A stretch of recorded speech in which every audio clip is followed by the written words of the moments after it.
பாலா வந்து ஒரு சர்வதேச கைக்கூலி, இவன் ஒரு ஸ்கேமு, இவன் மாட்டோன்னு நினைச்சா வாங்கடா அடிக்கலாம். இந்த வண்டி தான் அண்ணன் கேபி பாலன் எனக்கு வாங்கி கொடுத்தது. இதை வந்து நிறைய பேர் என்ன சொல்றீங்க, வண்டி வந்து வாங்கி கொடுக்கல, பொய்யானது, நம்பர் பிளேட்லாம் மறைச்சிருக்காங்கன்னு வந்து சொல்றீங்க. இது வண்டி ஜெப்டோ நான் தான் ஓட்டுறேன், அண்ணன் எனக்கு வாங்கி கொடுத்த வண்டி தான். எவ்வளோ வன்மம் இல்லை. சரி ஓகே, நானும் வந்து இந்த 2 நாளாக சரி ஓகே இது ஓகே இது இப்போ முடியும் அப்போ முடியும்னு பார்த்துட்டு இருந்தேன். ஒரே ஒரு படம் பண்ணேன். அந்த படத்துக்கு அப்புறம் இவ்வளோ வந்து ஏதாவது ஒன்று பண்ணுவாங்கன்னு எனக்கு சத்தியமா தெரியாது. ஒரு சின்ன கான்ட்ரவர்சி ஒன்று போயிட்டு இருக்கு இந்த ஆம்புலன்ஸ் ரிலேட்டடா. ஆம்புலன்ஸ் பார்த்தீங்கன்னா கொடுக்குறப்ப இல்லை டிடி அப்படின்னு சொல்லி மென்ஷன் ஆயிருக்கும்.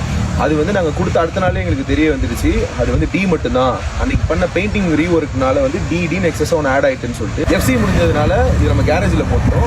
அதுக்கு ரீப்ளேஸ்மெண்ட்டாக ஆம்புலன்ஸ் நம்ம கொடுத்து அது பயன்பாட்டில் இருந்துட்டு தான் இருக்கு மக்களுக்கு. அது எந்த விதமான பிரச்சனையும் எதுவுமே கிடையாது. ஸோ இந்த ஆம்புலன்ஸ்னால எவ்வளோ குழந்தைங்க பிறந்தாங்க, எவ்வளோ பேர் உபயோகம் அடைஞ்சாங்க, எவ்வளோ உதவி பண்ணுச்சுங்கிறத பற்றி யாருமே பேசவே இல்லை.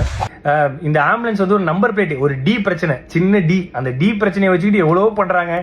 இந்த ஆம்புலன்ஸ் மூலியமாகவும் இந்த எத்தனை ஊருக்கு தண்ணி இல்லாத ஊருக்கு தண்ணி கிடைச்சி அந்த ஊர் மக்கள் வாழ்ந்துட்டு இருக்காங்க, எவ்வளோ ஆட்டோ டிரைவர்ஸ் இருக்காங்க. அது மட்டும் இல்லாமல் இந்த ஆம்புலன்ஸ் எவ்வளோ பேர் பிழைச்சிருக்காங்க இந்த ஆம்புலன்ஸ் சர்வீஸில். அது இல்லாமல் எவ்வளோ பசங்க வந்து படிக்கிறாங்க. இதெல்லாம் சொல்லக்கூடாது.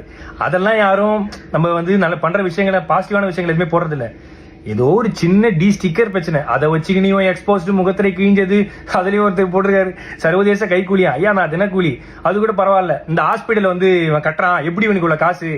ஏங்க நான் ஈவென்ட் போறேன், நான் வந்து ஆங்கரிங் பண்றேன், நான் படம் நடிக்கிறேன், ஆட் ஷூட் பண்றேன், அதை தாண்டி நான் ஃபாரின் ஈவெண்ட்ஸ் போறேன். இதுலயும் வந்து ஒரு ஃபாரின்ல இருந்து யாரோ காசு தராங்க. யாருங்க காசு தருவா அந்த காலத்துல? என்கிட்ட ட்ரஸ்ட் கிடையாது, என்கிட்ட எந்த விதமான கிரவுண்ட் பண்ணி ஆக்டிவிட்டிஸ் பண்ற எதுவுமே கிடையாது. நான் சொந்தமா சம்பாதிக்கிறத மட்டும் தான், நான் டே நைட்டா ஓடி சம்பாதிக்கிறதா பண்றேன்.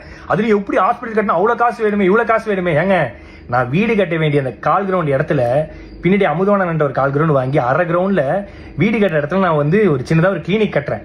அதுக்கு வந்து சொல்றாங்க எப்படி வந்து இவருக்கு இவ்வளவு காசு கிடைக்குது? ஏங்க இதே நான் வந்து ஒரு 1.5 கோடி ரூபாய்க்கு லக்ஸரி காரும் ஒரு அடுக்குமாடி வீடும் கட்டியிருந்தா உனக்கு எந்த பிரச்சனையும் வந்திருக்காரு நிறைய பேர் சொன்னாங்க. பட் அந்த அடுக்குமாடி வீடுக்கு பதிலாக அந்த ஹாஸ்பிட்டலும் இந்த லக்ஸரி காருக்கு பதிலாக ஆம்புலன்ஸ் வாங்கணும்னு நினைச்ச ஒரு விஷயத்தினால இவ்வளோ பிரச்சனை வருது. இப்போ கூட நான் வந்து எதுக்கு இந்த வீடியோ போடுறேன்னா, சரி ஓகே நேற்று இது முடிஞ்சிடும் நினைச்சேன். பட் இல்லை, இது வந்து முடிகிற மாதிரியே இல்லை. ஸோ அதனால தான் வந்து ஏன்னா நம்மளுடைய பேரை வந்து மக்கள்கிட்ட கலங்கடிக்கணுங்கிற ஒரு விஷயத்துக்காக இவ்வளோ விஷயங்கள் நடந்துட்டு இருக்கு. பரவாயில்ல.